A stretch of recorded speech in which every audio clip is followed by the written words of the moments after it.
Use the technique more.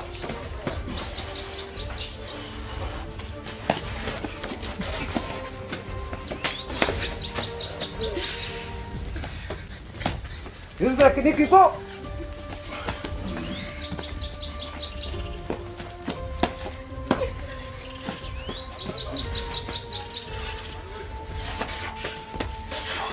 Use the technique and stretch.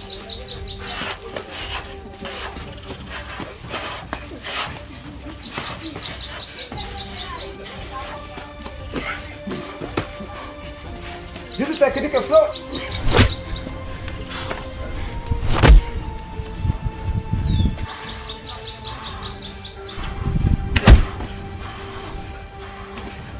Use the technique and float.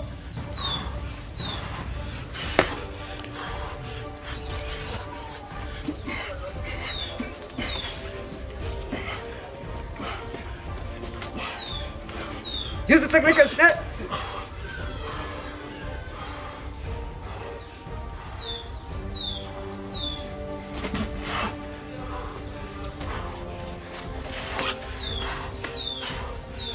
Use the technique and cut.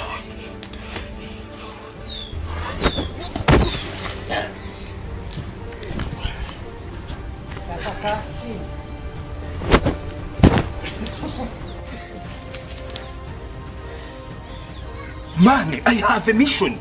You know, guys, I have a mission to sake Christian, to punish, to beat, because I have a mission. Yes, boss. Yeah, are you ready to go to bring a Christian to beat? Yeah, are you ready? Yes, boss. Okay, let me to go. Let me to go to punish. What to do it in here? Good. What do it in here?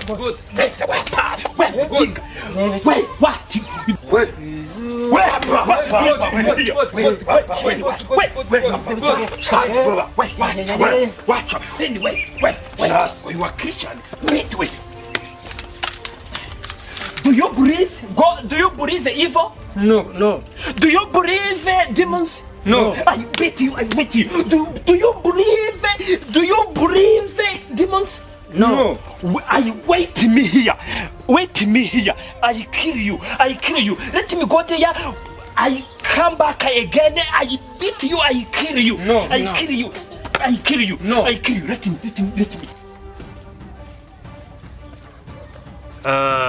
Every morning, don't forget, bring new water, bring soup, clean hand, don't give up or continue, don't give up or continue, still home. God bless you so much.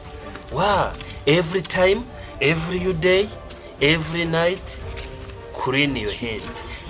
It is very good because you are clean. All right, clean here. You see, clean here. Clean this.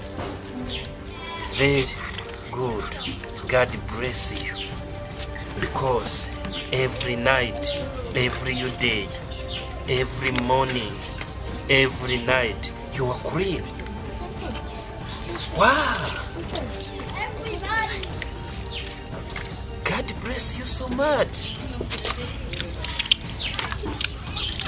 Wow! My name is Rakifaya. Thank you very much. God bless you so much. Continue. Don't give up. Every morning, every night, every day. Continue. Don't forget.